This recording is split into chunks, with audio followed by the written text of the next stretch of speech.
Hello and welcome back to Reading with Mo. Today I have some fun books to share with you guys. So this year I have been doing quarterly most anticipated new release book talk videos. I did not record one before the start of the last 3 months of the year, but I did not want to neglect these months and the mini books that came out. I want to definitely spotlight them for you guys still. While pretty much all of these books have already came out, what's really cool about this video is I'll be able to tell you which ones I actually have gotten to already. I'm hoping to do a big comprehensive video sometime in January about all the 2022 releases I've gotten to so far this year, but the ones we're talking about today are the ones that I was most anticipating coming out in the last 3 months of the year. So that would be October, November, and December book releases. Most of the books came out in October and November. December is pretty light in the publishing world of publishing books, and I feel like there were a couple that came out in December that I was interested in, but like I said, most of the ones that I personally am interested came out in October and November. Before we get into these books, this is a sponsored video, and I would definitely love to thank Ana Luisa, who has kindly sponsored this video. I have worked with them in the past before. Pretty much like 90% of all of the jewelry that's in my jewelry collection at this point is Ana Luisa jewelry. The pieces are very high quality and I feel like they are at affordable price points. I don't really buy a lot of jewelry for myself, which is something that I've been wanting to do, but I am very glad that Ana Luisa has been able to provide me with some of their pieces today to share with you guys, and I'll show you guys some close-ups of what they sent me. I am actually wearing everything right now, but I'm sure from far away you cannot really see it too well. First up, we have the piece that I'm the most excited about, and this is the Hannah necklace. This necklace was actually was created in collaboration with another booktuber, Hannah from A Clockwork Reader. I love her channel, and when I seen that she had worked with them to release this necklace, I knew eventually I needed it in my collection. Then we have the earrings that I'm currently wearing, which these are the Cassie, I'm probably pronouncing it wrong. I barely pronounce my own name right. Earrings, and I really like these because they're really cool how they slip into your ear without needing a backing on them, although I'm very notorious for losing jewelry like that, mainly because I never take my earrings out when I probably should.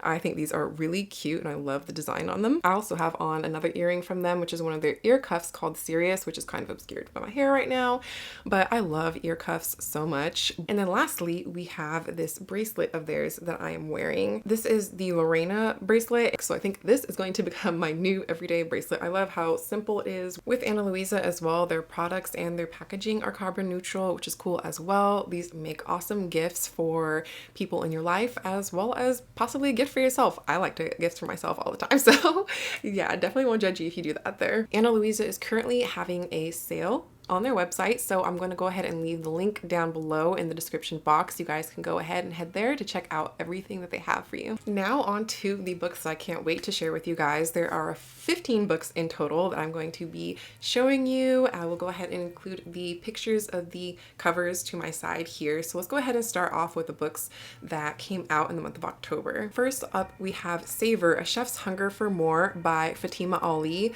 This book is a nonfiction book, and I did read this one already. I listened to the audiobook for this. It's a food writing book all about this young chef. Her name was Fatima Ali. Sadly, at 29 years old, she ended up passing away from a rare form of bone cancer. She is known by many people because she participated in Top Chef on Bravo. The book includes perspectives from Fatima herself, parts that were written before she passed away, as well as some perspectives from her mother, who really was a big influence on helping her get to where she was in life. You could tell that Fatima, she was such a kind person and such a hardworking and driven person. She had so much that she wanted to accomplish, and it's so sad to see that she wasn't able to do everything that she wanted to do. Reading about their childhoods and their cultural expectations of them, they are both Pakistani, was very eye-opening, and I really enjoyed this memoir. Then we have another nonfiction book, and that is Stuff They Don't Want You to Know by Ben Bolin. I haven't gotten to this one yet. I used to listen to the Stuff They Don't Want You to Know podcast back when I used to listen to podcasts. Now I'm kind of strictly audiobooks, but this book is written by Ben Bolin, Matthew Frederick, and Noel Brown, and they're looking at conspiracies and just kind of like differentiating conspiracy fact from fiction. And this is described as an expose on all of the stuff that the government doesn't want you to know. I'm really interested in listening to the audiobook for this one. I know my library does have it. I just have to find the time to listen to it. Next, we have Demon Copperhead by Barbara Kingsolver. This book I've been seeing on a lot of like notable fiction lists for the year, and I'm really bummed that I haven't gotten to this one yet. I checked it out from my library once, and I only managed to get through a little bit of it before it was returned back, like the first chapter or whatever, but I really enjoyed the writing so far, and I actually do have the audiobook again checked out from my library, so fingers crossed that I will be getting to this one this month. This book is set in the mountains of southern Appalachia, and we're following the story of a boy who is born to a teenage single mother living in a double-wide trailer. We see him going through experiences with foster care, child labor, derelict schools, athletic success, addiction, disastrous loves, and crushing losses. The original novel by Charles Dickens' David Copperfield is a novel I haven't read before, but it's about his experience as a survivor of institutional poverty and the damages to children in society. You don't have to read that prior to reading this book, but it is one of the big inspirations, I believe, for our main character in this book. Then we have a short story collection called 7 Empty Houses by Samantha Schweblin. This is a fiction short story collection in translation. I did read this one, this short story collection. There's 7 stories that take place involving 7 houses where they're all empty of something, whether that's furniture, love, life, memories, the truth. There were some stories in this collection that I really enjoyed, and I feel like there was one that gave me so much anxiety when I was listening to it, about this mother and daughter who they break down in this person's house, like in their yard. They have this big, beautiful house, and like that's what the mom and daughter do. They kind of go around and look at people's nice houses, and you can tell that the mom is a little bit off, and she's like not wanting to leave. She manages to get into the house somehow, and I remember that story giving me so much anxiety. I don't know why, but secondhand embarrassment, like cringe, was there. So yeah, that is a short story collection I would recommend to you guys. Next, we have a fiction novel, Signal Fires by Dani Shapiro. I currently have this one checked out from my library. I listened to like the very beginning, but I think I need to start over, see if I can get more into it. So it takes place on a summer night in 1985, and we're following 3 teenagers who have been drinking. One of them gets behind the wheel of a car and gets in an accident, and that kind of sets off a whole chain of events of stuff that happens.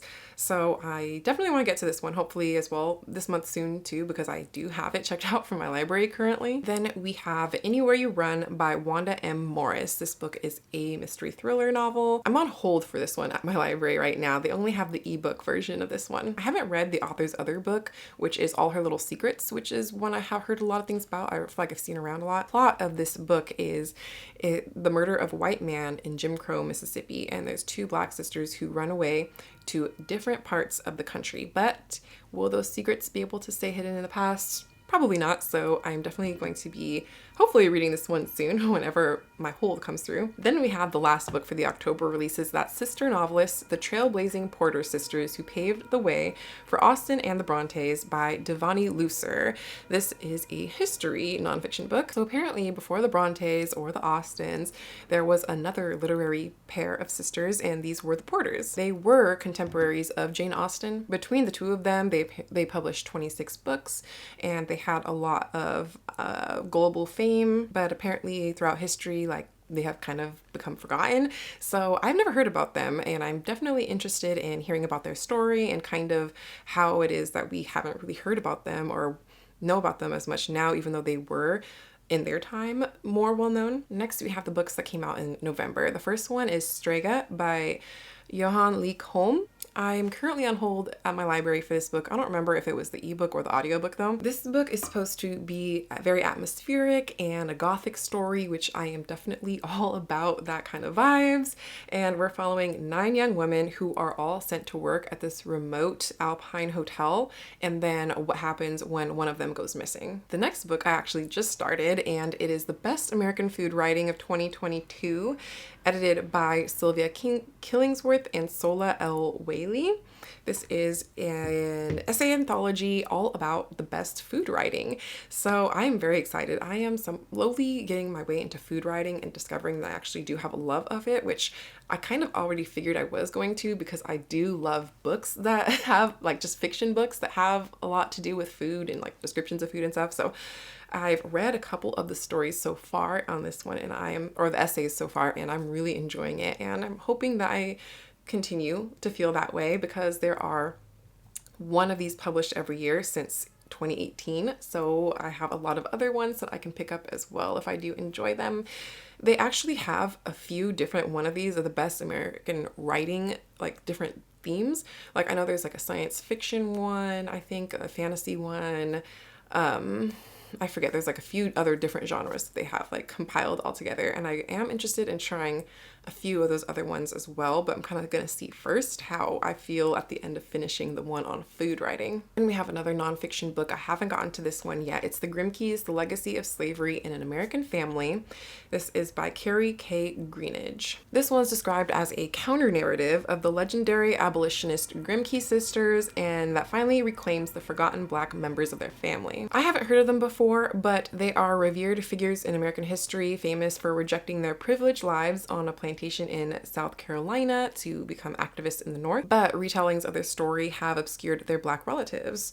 So this historian is presenting a parallel narrative, shifting the focus from the white abolitionist sisters to the Black Grimkes and deepening our understanding of the long struggle for racial and gender equality. Then next we have another short story anthology, and this one is called Witnesses for the Dead Stories. This is edited by Gary Phillips and Gar Anthony Haywood. This is a mystery thriller short story collection. I actually just finished this one the other day. A lot of them are inspired by recent events, and kind of the general theme of this book is people standing up and saying something or doing something even when it's really hard, the situation that they're in that possibly could put their own selves in danger. The characters in these pages aren't the ones that are committing the crimes, but they're struggling with what to do or how to take action or to step back when they witness something big. I did enjoy this short story collection, but I have to say, like, I don't think it's going to be like a super standout one for me. Then we have another short story anthology. This one is called Africa Risen, a New Era of Speculative Fiction. And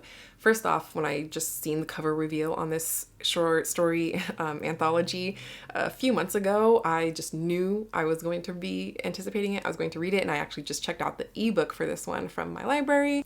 This short story anthology is edited by a few different authors. We have Cherie Renee Thomas, Zelda Knight, and Ogeni Chovwe Donald Ekpeki. There are 32 all original stories in this series, and they range from fantasy to science fiction from African and the African diaspora. I cannot wait to get to this book. It's probably like one of my most anticipated of all of the books in this video, and I'm really sad that I haven't read it yet because I do have it, but I'm getting there. I am about to start it any day now. And I really do hope that I love it, because I want to buy a physical copy of this book because it's so beautiful to have on my shelves. Then lastly, for the books that came out in November, we have The World Record Book of Racist Stories.